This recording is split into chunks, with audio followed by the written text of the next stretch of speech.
Hello guys, ಇವತ್ತು ಆಲೂಗಡ್ಡೆ ಸಾಗು ಮಾಡೋಣ ಅಂದ್ಕೊಂಡಿದ್ದೀನಿ. ಅದಕ್ಕೇನೆಲ್ಲ ಬೇಕು ನೋಡೋಣ ಬನ್ನಿ.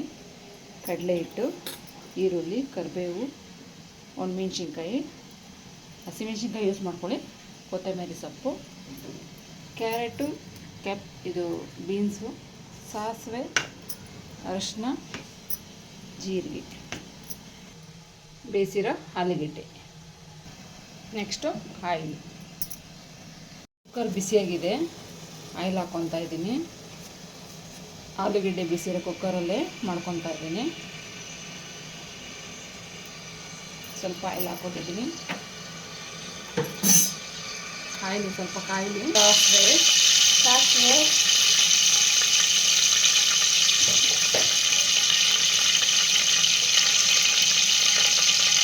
ಸ್ವಲ್ಪ ಜೀರಿಗೆ,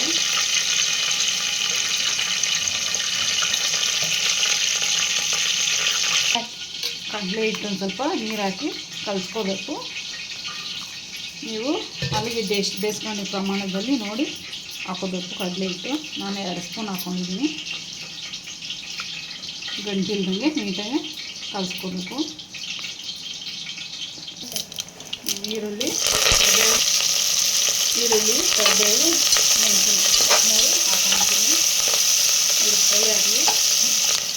ಇದು ಕ್ಯಾರೆಟನ್ನು ಬೀನ್ಸ್ ಇವಾಗ ಹಾಕಬೇಕು. ಒಂದು 3 ಮಿನಿಟ್ ಬೇಯಿಸ್ಕೋಬೇಕು. ತರಕಾರಿನ ಕಲರ್ಫುಲ್ಲಾಗಿ ಕಾಣಿಸ್ತದೆ, ರುಚಿನೂ ಹೆಚ್ಚಿಸುತ್ತೆ. ಆಲೂಗಡ್ಡೆ ಸಾಗು ಹಸಿ ಬಟಾಣಿ ಇದ್ದರೆ ಹಸಿ ಬಟಾಣಿನೂ ಹಾಕ್ಕೊಳ್ಳಿ, ತುಂಬ ಚೆನ್ನಾಗಿರುತ್ತೆ. ಈ ಥರ ಮಾಡಿದ್ರೆ ಆಲೂಗಡ್ಡೆ ಸಾಗು ನೋಡೋಕ್ಕೂ ಚೆನ್ನಾಗಿರುತ್ತೆ. ಮಕ್ಕಳು ತರಕಾರಿ ತಿನ್ನಲ್ಲ, ಇದ್ರ ಜೊತೆ ಇದು ತುಂಬ ಚೆನ್ನಾಗಿ ತಿಂತಾರೆ. ಟ್ರೈ ಮಾಡಿ. ಇದು ತರಕಾರಿ ಫ್ರೈ ಆಗಿದೆ. ಇದಕ್ಕೊಂದು ಸ್ವಲ್ಪ ಅರಿಶಿನ ಪುಡಿ ಹಾಕ್ಕೊತೀನಿ. ಮಿಕ್ಸ್ ಮಾಡಿಕೊಂಡು ಕಡಲೆ ಹಿಟ್ಟು ಹಾಕಿರೋದು ಮಿಕ್ಸ್ ಮಾಡ್ಕೊಂಡಿರೋದು ಹಾಕೋಣ.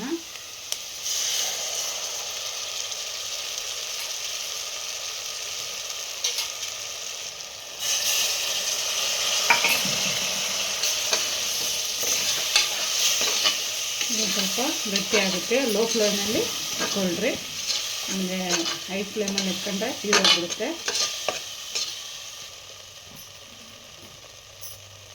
ರುಚಿಗೆ ಉಪ್ಪು ಹಾಕ್ಕೊಂಬಿಡೋಣ.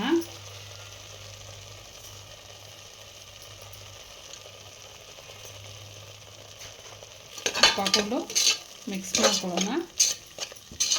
ಇವಾಗ ಆಲೂಗಡ್ಡೆ ಹಾಕ್ಕೊಬಿಡೋಣ. ನೋಡಿ, ಆಲೂಗಡ್ಡೆ ಹಾಕ್ಕೊತಾ ಇದ್ದೀನಿ. ಇಡ್ಲಿ, ದೋಸೆ, ಪೂರಿಗೆ ತುಂಬ ಚೆನ್ನಾಗಿರುತ್ತೆ, ಯಮ್ಮಿಯಾಗಿರುತ್ತೆ.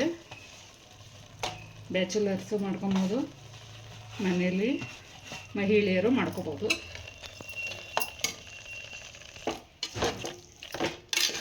ಮಿಕ್ಸ್ ಮಾಡ್ಕೊಳ್ರಿ.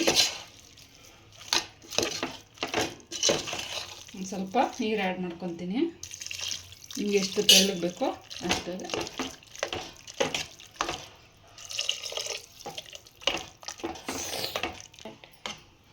ಇದೆಲ್ಲ ಮಿಕ್ಸ್ ಮಾಡಿ ನಿಮ್ಗೆ ಎಷ್ಟು ತೆಳ್ಳಗೆ ಬೇಕೋ ಅಷ್ಟು ತೆಳ್ಳಗೆ ಮಾಡ್ಕೊಳ್ಳಿ. ನಾನು ಇಡ್ಲಿ ಮಾಡಿದ್ದೀನಿ. ಇಡ್ಲಿಗೆ ಸಾಗು ಚಟ್ನಿ ಮಾಡ್ಕೊತಾ ಇದ್ದೀನಿ. ನೋಡಿ, ಇಡ್ಲಿ ರೆಡಿಯಾಗಿದೆ. ಇಬ್ಬಬೇಕು ಚಟ್ನಿನೂ ರೆಡಿಯಾಗಿದೆ. ನೋಡಿ, ಲಾಸ್ಟಿಗೆ ಕೊತ್ತಂಬರಿ ಸೊಪ್ಪು ಹಾಕ್ಕೊತೀನಿ. ಕೊತ್ತಂಬರಿ ಸೊಪ್ಪು ಹಾಕ್ಕೊಂಡು